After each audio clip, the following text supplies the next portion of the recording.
from around the globe in sold-out arenas and humble churches, from out on the streets to your screen. And now, the time and what must be done. On this edition of Farrakhan Speaks. Greetings to you. I am Minister Louis Farrakhan, National Representative of the Honorable Elijah Muhammad, that great preacher of freedom, justice, and equality to the black man and woman of America and the Western Hemisphere and to the aboriginal people of the earth.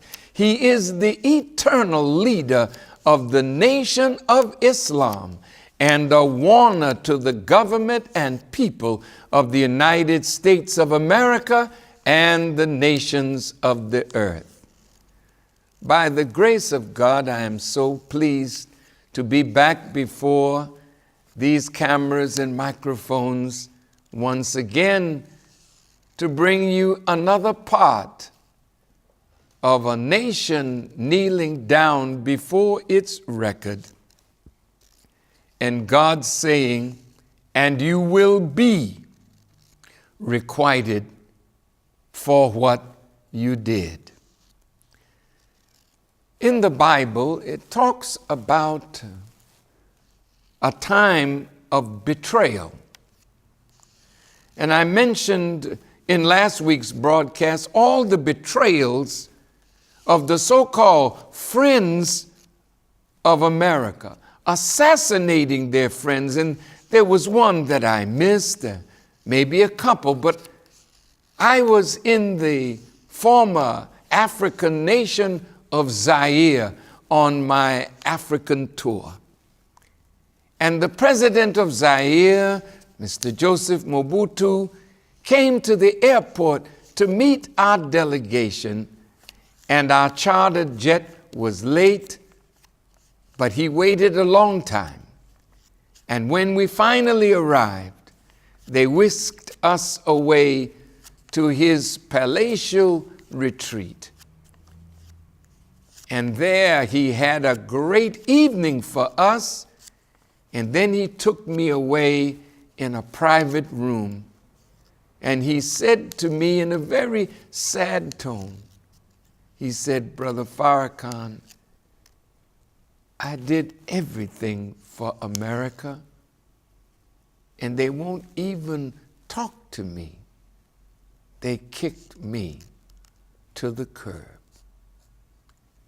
What could I say to my poor, deceived brother? And what can I say to you, my beloved brothers and sisters who are being enlisted now in colleges, in black colleges, to be a part of the CIA, to be a part of the FBI? These wicked elements that have done so much harm to the rise of black people and others in America. Have not you betrayed those who became your snitches, became your informers? Why, America, would you contract the mafia, known gangsters, to kill President Castro? What was the quid pro quo? What did you give the mafia in exchange for the mafia's willingness to assassinate a head of government for you?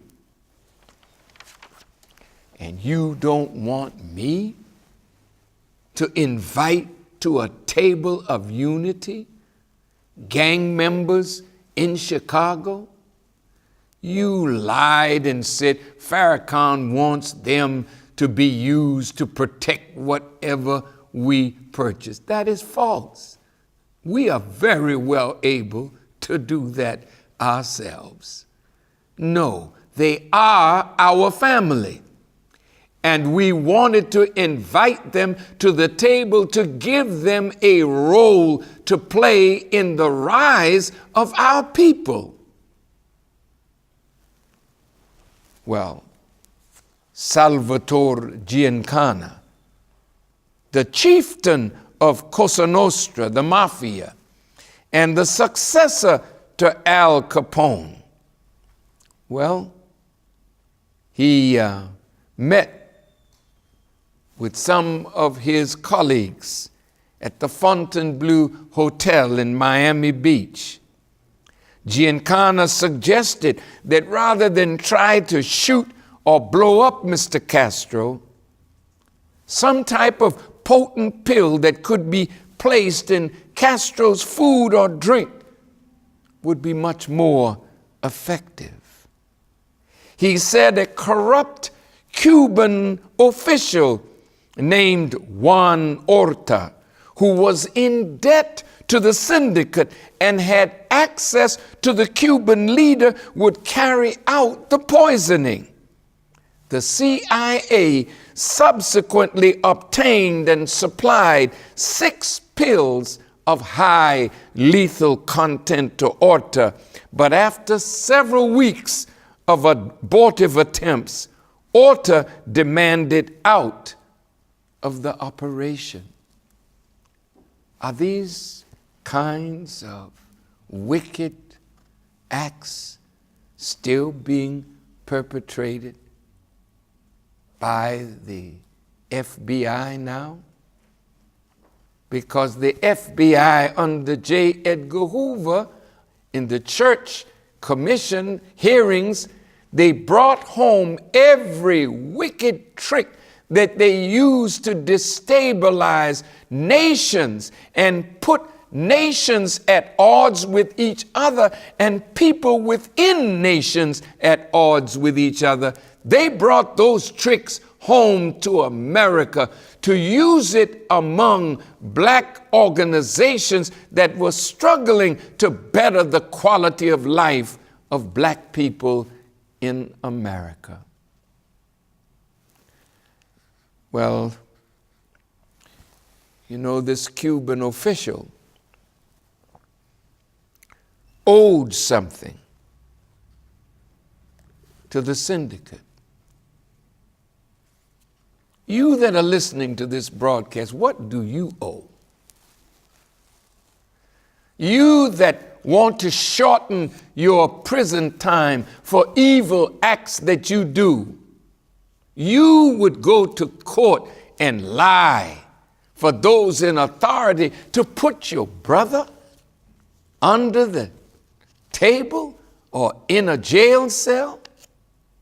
Remember how he treats his friends.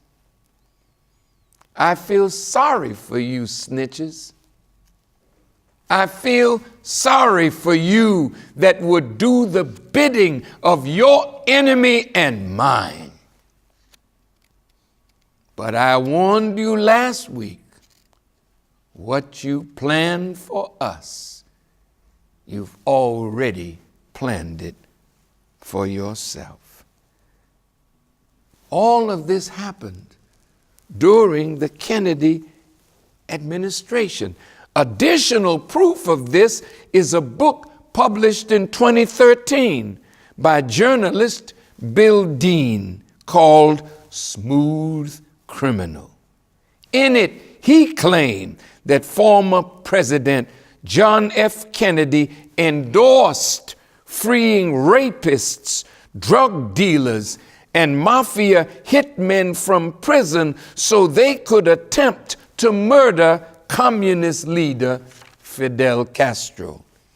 He further says JFK didn't explicitly order the program, but was aware of the operation that allowed an ex-con to pretend to be a waiter at Castro's favorite restaurant in Cuba in order to slip the communist leader poison tablets. to my believing and beloved believers, be careful of where you eat. Be careful, as the Honorable Elijah Muhammad said to me, he said, brother, be careful of who feeds you, because they will poison you. Well, if that's for me, that's for you that believe and want to help me in this great mission of the resurrection of our people. So don't eat out so much, and make it regular so that a waiter can be slipped in to poison you and then vanish. Be wise and protect the life that Almighty God, Allah, has given us. America, those whom you were persecuting and prosecuting, the mafia, you would go to them and ask them to kill Castro. And the quid pro quo was something in return for what they did. Can we trust you? Can we say now, with the bombing in Boston, that you are telling the truth? We have many questions to ask you. And in the future broadcast, we're studying all that is being said, and we have many questions to ask. But we already know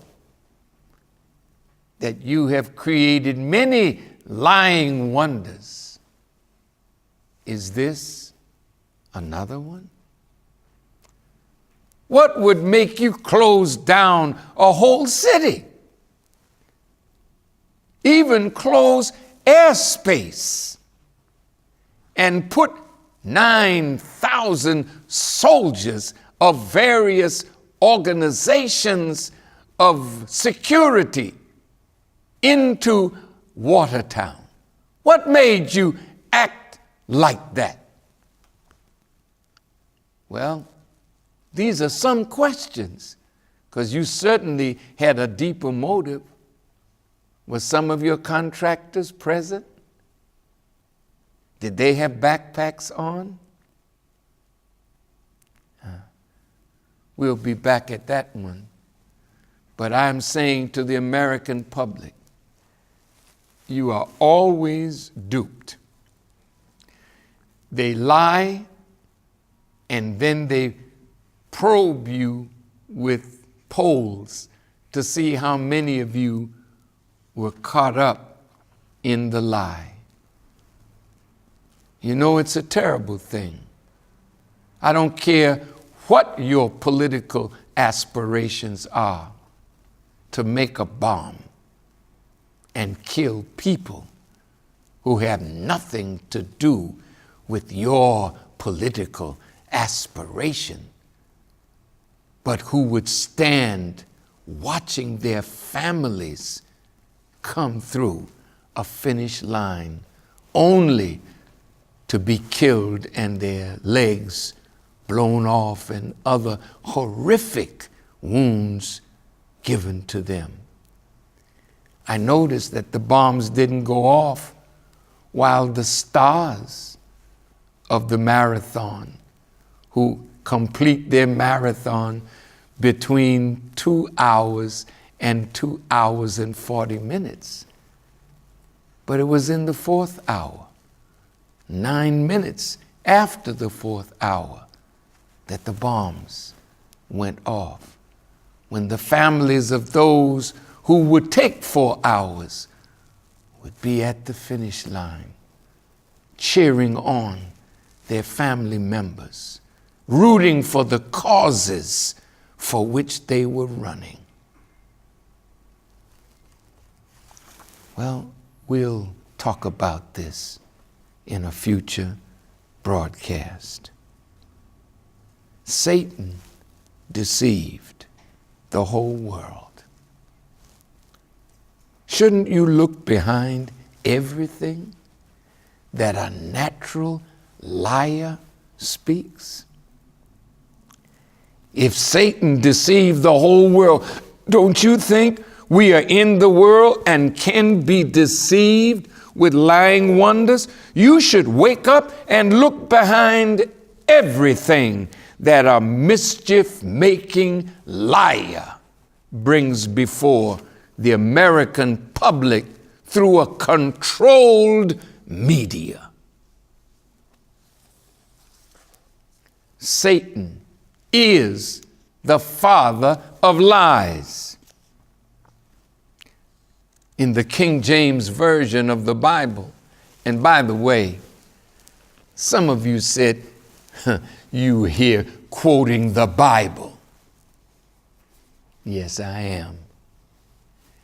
And when I quote it, what you do, you go find what I quoted and see if what I'm saying is correct, but the exegesis of what I'm giving you is what God himself has taught the Honorable Elijah Muhammad. The Messiah is not a man that just knows the Quran. The Quran says of the Messiah, he will be taught the book and the wisdom, the Torah and the gospel. So do not be excited if I quote the Bible or the Holy Quran or the Old and New Testaments and the wisdom of these books, because that is the representation of the wisdom of the Honorable Elijah Muhammad. Jesus said unto some of the Jewish people to whom he was speaking, he said, if God were your father, you would love me. For I proceeded forth and came from God, neither came I of myself, but he sent me. I can say the same. I'm not before you of myself. He sent me to deliver this message. Jesus asked his listeners, why do you not understand my speech? Even because you cannot hear my word. And then in the 44th verse of that chapter, Jesus said, you are of your father, the devil, and the lusts of your father you will do. He was a murderer from the beginning and abode not in the truth, because there is no truth in him. When he speaketh a lie, he speaketh of his own, for he is a liar and the father of it. And because I tell you the truth, you believe me not. Jesus gave up on the Jews of his time. He said, my word has no place in you. I have sat down with you.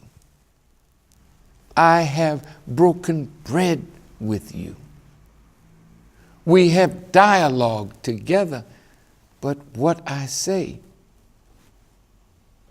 it makes no difference. The truth that I speak to you, you call it hate. Farrakhan is a hater. Farrakhan is an anti-Semite. Well, next week, if it is the will of Allah, my subject will be, will the real anti-Semite please stand up?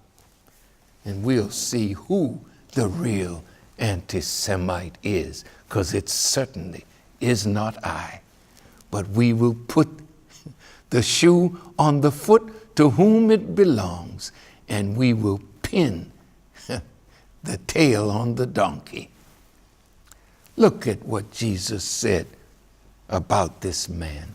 He's a liar and the father of lies and a murderer from the beginning. See, when we go into how The made man was made, and what was put into his nature that made him a liar and a murderer from the beginning. This will help you to understand yourself. And there's still a chance for you.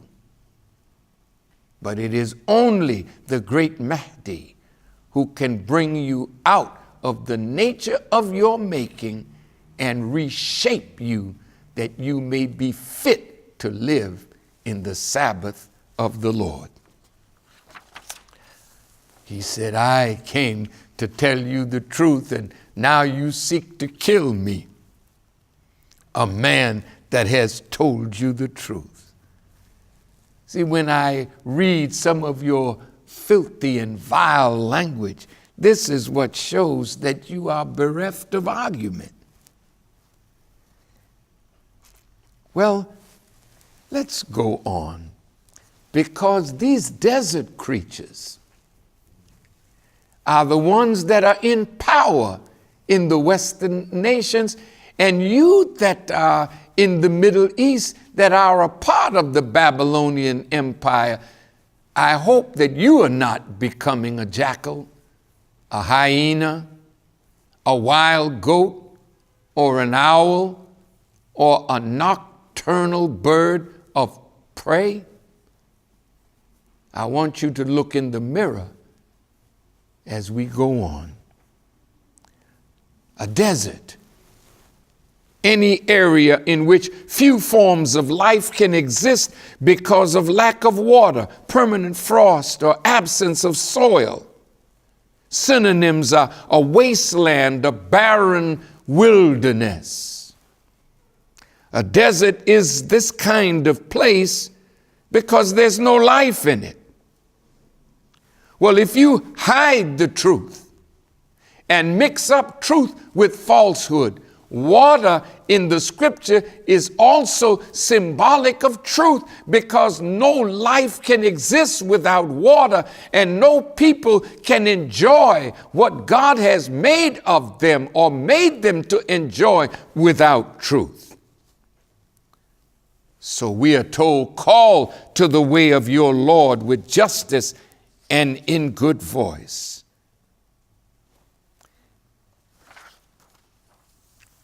The Quran says the devil is our open enemy. This is not a hidden fella. He's all the way out in the open as an open enemy. Let's look at the Quran's teaching. O you who believe, enter into complete peace and follow not the footsteps of the devil, for surely he is your open enemy. The devil is not a spirit. The devil is a human being whose spirit and the energy of his life is giving to lying, stealing, and murder. Again, the Holy Quran says, O you who believe, follow not the footsteps of the devil. Again, footsteps. Well, you can't make a step without a foot. So this is a human being with feet that make a path, and God is telling us not to follow in the path of this mischief-making bloodshedder. For surely, the Quran says, he commands evil and indecency. And then it goes on to say, and were it not for Allah's grace on you and his mercy, not one of you would ever have been pure. But Allah purifies whom he pleases, and Allah is hearing and knowing. And in another place in the Quran, in the 17th surah chapter, the 53rd verse, and say to my servants, speak what is best. Surely the devil sows dissensions among them. The devil is surely an open enemy to man. This is an admonition to his own servants or Muslims. The enemy is among us, sowing the seeds of dissension among us. The open enemy of us is among us, pitting one against the others. So believers, argue with the people with that which is best, and never curse people or enter into vile discussions. That is the way you must argue, because you represent God. The disbelievers, in the chapter called the disbeliever, look at how Allah revealed this. Say, he's telling Muhammad to say to the disbelievers, and I'm saying to you, disbelievers, O disbelievers, I serve not what you serve, nor do you serve him whom I serve, nor shall I serve that which you serve, nor do you serve him whom I serve. For you is your recompense, and for me is mine. I represent God. I represent the Christ. I represent the Messiah. I represent the Mahdi that is in the world. These are living men, anointed with power by the originator of the heavens and the earth, to end this world and to bring in a world of peace, freedom, justice, and equality, where we all can live together in peace. Now look at this picture of Uncle Sam as a snake wrapped around the world. Are you sure that the head of the snake is one that you wish to have as your friend? Do you think that he's a good counselor to you? Do you think that when he gets my talented brothers and sisters in music, in sport, in play, that he's giving you good counsel? Why do you always end up broke and broken, but your accountants go on to wealth and power? Your lawyers go on to wealth and power. Your agents go on to wealth and power, while you go to jail or to the grave with nothing. You've taken them for friends. Listen to what the Holy Quran says about taking such an enemy for a friend. O you who believe, take not my enemy and your enemy for friends. Would you offer them love while they deny the truth that has come to you, driving out the messenger and yourselves, because you believe in Allah, your Lord? If you have come forth to strive in my way and to seek my pleasure, would you love them in secret? And I know what you conceal and what you manifest. And whoever of you does this, he indeed strays from the straight path. For if they overcome you, they will be your enemies, and will stretch forth their hands and their tongues towards you with evil.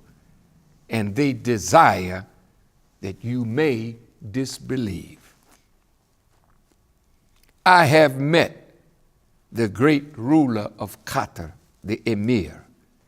He's been a great charitable man to great causes around the world. I have met President Bashar al-Assad and his father Hafez al-Assad.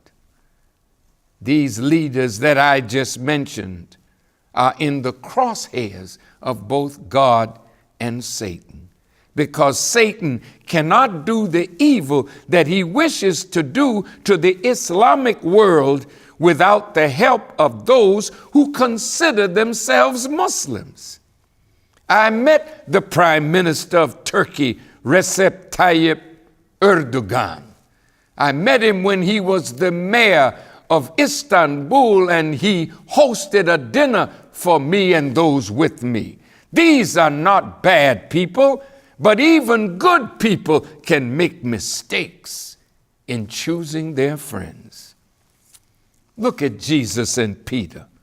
Was not Peter his chief disciple? But when he spoke foolishly, what did Jesus say? He didn't say, "Get thee behind me, Peter." He said, "Get thee behind me, Satan," because Satan can come out of the mouth of your mother or your father or your best friend. So today, in this time of darkness, when jackals are in high places, when hyenas are in high places, when wild goats and their kids are raising hell, when owls, this nocturnal bird of prey, is at work, be careful who you take for your friends. What does it mean that the sun, the rising sun, won't give its light? That's a tough thing. The rising sun is at the end of the darkest hour, and sometimes the clouds in the east are so thick it obscures the light of the rising sun, and the moon and the stars and their rising constellations, they will not give their light. This is telling you that darkness will spread so strong that it will obscure the light of the rising sun. It will obscure the stars and their constellations and the moon. It's not talking about the star in the heaven or the sun. It's talking about the lights of divine scholarship and knowledge that are in the people. It will be covered. And even the light of your brother. It is written in the Holy Quran in the 53rd Surah called the star. By the star when it sets. And if you read the footnotes of Maulana Muhammad Ali's translation of the Quran, when the star sets the Pleiades, there will be many great calamities. And I'm here to tell you that when I stop preaching, I have given you the warning. I have given you, by the grace of God, what must be done by the government of America, by us as black people, by the leaders and the people of the world. It's not on me anymore. After I have done my job, he will take me away from you, and then death and destruction will follow my absence.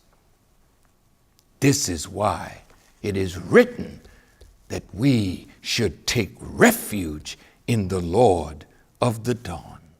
Refuge is a shelter or protection from danger. Refuge is something that protects you, that gives you aid and relief or a means of escape. In the Psalms of David, he says, "The Lord is my light, and he is my salvation. Of whom then shall I be afraid?" Well, in the Quran, Allah says to the believer, "Let not the believers take the disbelievers for friends rather than believers, though they be your near of kin. And whoever does this has no connection with Allah except that you guard yourself against them, guarding carefully, and Allah cautions you against his retribution, and to Allah is the eventual coming." This verse or ayah tells us that our family members who don't believe, we have to guard ourselves because they could easily be deceived by the enemy in a time like this. When the enemy comes to your family members, the FBI visits your home and shows a picture of someone in your family and asks, do you know this person? This is only to frighten you away from the truth that a member of your family may have accepted. This next part of our broadcast is communism is not a problem for America. America doesn't have any aversion to doing business with communist nations. She does business with China. In fact, China is one of the greatest trading partners of America. If Walmart wouldn't go to China to get products, maybe Walmart would not be the strong corporate entity that she is. So many business people from America are having their products produced in China. America, you don't have a problem with her communism that it stops you from doing business. You fought Vietnam and they prevailed. They drove you out. Now it's one nation, not North and South. But aren't you there? Don't you have those that fought in Vietnam going back to the areas where they fought now with friendship? Don't you have Vietnamese that you brought from South Vietnam and they are citizens of America? But they love their country. Aren't they here? And even though Russia now has voting and the appearance of some democratic processes, it still has a strong communist political presence. So if America has no problems with friendship and doing business and trading with communist nations, but 90 miles from America is a nation called Cuba. The Spaniards, who were a part of the criminal enterprise of the transatlantic slave trade, brought many Africans to Cuba, as the Portuguese brought many Africans to South America, particularly Brazil. Why then are you so upset with Cuba that you would blockade Cuba for 54 years? She has been under the withering heat of America's blockade and hatred of Castro and his Cuba. What did Mr. Castro do that makes you hate him so? Let us see. What is it about socialism in Cuba that makes Cuba persona non grata for America for all these years? According to the demographics of the original people in Cuba, they say about 68% of the Cuban people are black and mulatto, maybe more. I have discovered in my travels throughout the world that hiding the black reality is part of the white strategy of supremacy. The original people in Egypt, Syria, Cuba, Saudi Arabia, Argentina were all people of color. But when they send their representatives of the ruling party to America as ambassadors, they send white representatives of their people. They do this so that it hides the reality of the indigenous people of their land. I did not know that there were many black Syrians until I went to Syria. I did not know that there were so many black Palestinians until I went to Palestine, now called Israel, and my Hebrew Israelite brothers walked with me and we talked to Palestinians, and I asked them, how long have you and your people been here? He can't even tell you how long it's been that long. Well, the point is, our people are there in Cuba. They live there. So under America's blockade and sanction, my brothers and sisters, as well as other human beings, are suffering. Sanctions does that. And why do you do it, America? You do it to force the people to do something that pleases you, and that is to overthrow the government that you are sanctioning, so you make the people suffer. this is what you're doing to Iran. This is what you're doing to North Korea. This is what you do to any nation that does not bow to your will. When God chose Moses, that didn't end the suffering of the children of Israel, because when he delivered the message to Pharaoh, Pharaoh and his people increased the evil against the children of Israel. So don't think because truth has come that falsehood would just disappear immediately. A fight ensues between the lovers of darkness and the lovers of God's light. What did Castro do? A brief look at Cuba before Castro. It was a playground for the wealthy of America. It was a gangland paradise, as you saw in The Godfather. It was a paradise for American companies and those who were the big businessmen and women. But the black man in Cuba was considered nothing, as he is in every society dominated by so-called well-meaning white people. So the church might be well-meaning in Latin America, but it never changes the condition of the peasants. And that's why a liberation theology came out of that area, because the people are enslaved by religion and the false teaching in religion. What did Castro do? The Babylonian Talmud instructs Jewish people that 3 things they have to have in order to be a man. You must have land or real estate, you must have cash, and you must have those who will work your land. If you own land, then you must have those that work the land. Since you don't work the land, you are the owner. So the Talmud makes the Jews to have a covenant relationship with the land, mainly the land called Israel or Palestine, which maybe we'll touch in next week's broadcast. So when Fidel Castro rose to power, not as a white man, but as a mestizo, a white-looking man, but of color, who felt the pain of the common man in Cuba. When he overthrew Batista, he instituted agrarian land reform and nationalized land and business. 90% of the Jewish people that were on the island of Cuba left Cuba and came to Florida and other parts of America, but mainly Florida. And there, the hatred of Castro took palpable form. Not only did these Jewish Cubans regain wealth and power, they became so powerful that politicians now needing the votes of Florida in the Electoral College, none of these politicians want to do that which would anger those in Florida, nor do they wish to help establish a better relationship with Cuba.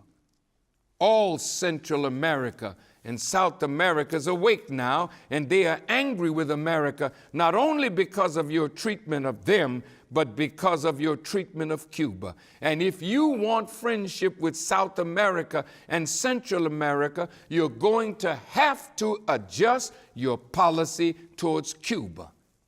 That is what you must do. The time requires it. In the book of Revelations, a dragon stood on the shore of the sea, and I saw a beast coming out of the sea. It had 10 horns and 7 heads with 10 crowns on its horn, and each head a blasphemous name. And in Revelation 17, there came one of the 7 angels which had the 7 vials, and talked with me, saying unto me, Come hither, and I will show unto you the judgment of the great whore that sitteth upon many waters, with whom the kings of the earth have committed fornication, and the inhabitants of the earth have been made drunk with the wine of her fornication. And the 10 horns which thou sawest are 10 kings, which have received no kingdom as yet, but receive power as kings 1 hour with the beast. And the 10 horns which thou sawest upon the beast, these shall hate the whore, and shall make her desolate, and make it naked, and eat her flesh, and burn her with fire.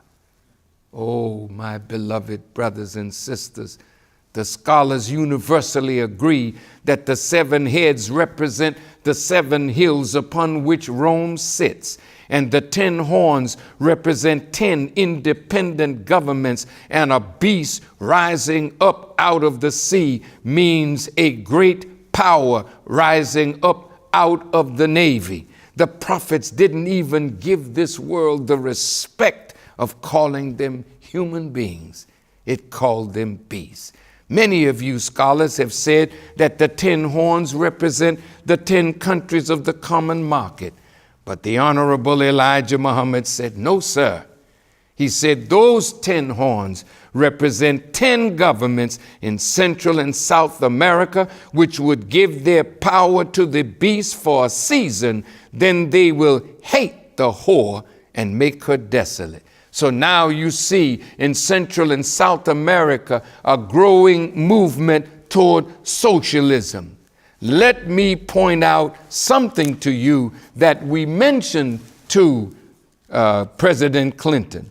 If you really think American democracy is great as a Christian, then let your light so shine before men that they may see the good of what you represent and glorify your Father which is in heaven. But you are trying to force nations into your sphere, and this will get you hell and them hell with you. So they will accept you as a guide for them.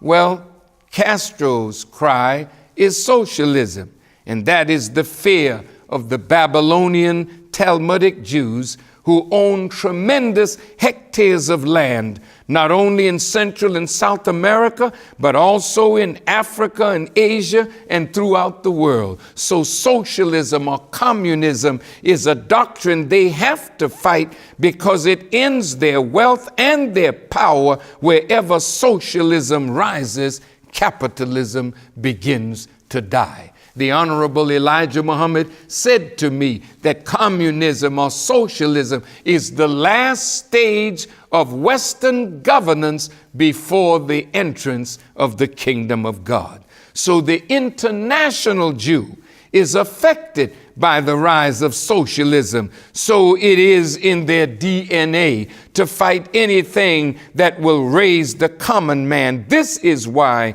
they fight any voice that the little man will listen to. Jay-Z went to Cuba with his wife Beyonce, and they were beaten up by members of the Jewish-owned and controlled press. And I like his open letter song. He said, I done turned Havana to Atlanta.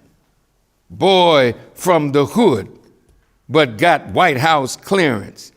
Politicians never did manure for me, except lied to me and distort history.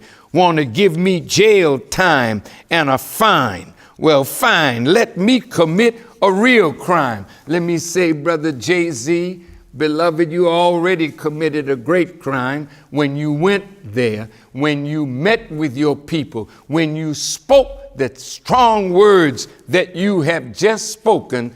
Well, you did. You don't need to do any real crime, because your standing up like a man for a principle is crime enough. What did you say? Y'all almost want to start a revolution. I'm in Cuba. I love Cubans. This communist talk is so confusing when it's from China, the very mic that I'm using. The world's under new management. Hey, so true. Well, there's a picture that will come up on the screen. It's de Gaulle talking. And look at what he's saying. And you'll see the picture of Elijah Muhammad there. He says, my countrymen and fellow crooks, this fellow, he's giving us the bad name, the devil. We must liquidate him so that we can devote our time towards the development of a glorious future. And look who's in the picture. Elijah Muhammad, Nelson Rockefeller, Moshe Dayan, the young man that was over the Watergate Commission. Look, they had the nerve to put this in a magazine telling you that it is one man and his truth that is ending their world. Well, America, when you saw people coming from Europe and other places visiting Cuba, resting on the beaches of Cuba, bringing hard currency to the hotels of Cuba, out of Miami came sabotage, assassinations, terrible killings, blowing up airplanes filled with people. You did this. You sanctioned this. Blowing up hotels, killing tourists. You did this. So killing people is not something that you don't do. They, out of their love for Cuba, came to America. Cubans who loved Cuba and lodged themselves in Florida to see what was being done against their Cuba by Cuban Americans, or as Gloria Estefan says, Jubans. What were the Jubans doing? They are busy. In a 2010 article entitled The Silent War Against Terrorism by Jane Franklin, dealing with the history of America's efforts to assassinate President Fidel Castro, she comments on the Cuban Five. She comments that there were over 600 attempts on the life of Fidel Castro. She comments on G2, the intelligence arm of the Cuban revolutionary people, who thwarted all of these attempts to assassinate Fidel Castro. And when Americans were invited to Cuba and they were shown all of the intelligence that these Cubans had gathered against American Cuban terrorists that were trained in Fort Benning, Georgia, trained in assassination, trained in sabotage, trained in how to make bombs, trained in making mischief. You trained them and sent them to do this evil and hid your hand as though you said or did nothing. Well, the Cuban Five are now languishing in prison. Gerardo Hernandez, Antonio Guerrera, Ramon Labuñino, Fernando Gonzalez, and Rene Gonzalez were tried, and convicted in Miami, where you know they could never get a fair trial. 14 journalists were used. 14 in Miami, paid by the CIA. Now an appeal to President Obama. President Obama, you are descendant from the people of light.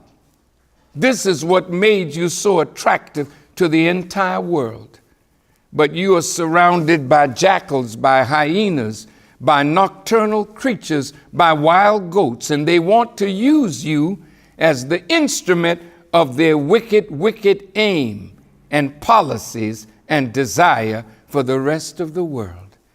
And if you don't follow their aim, they will try their best to assassinate you.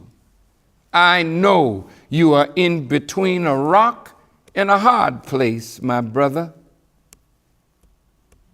But God is still God. God protects me from them, and He will certainly protect you if you put your trust in Him. You, my brother president, have to come back to God, not using His name as a shield, but come back to the God that is the best part of your nature, and be yourself.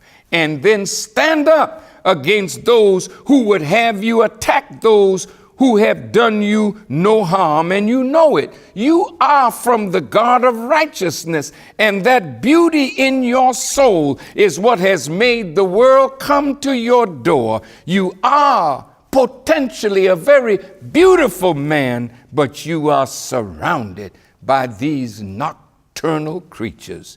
When President Obama was first elected, I gave a message entitled A New Beginning, President Barack Obama. And in that message, I appealed to the leadership of America not to hamstring the newly elected president once he is sworn in and assumes the power of the presidency. I shared with you then verses from the Holy Quran, chapter 7.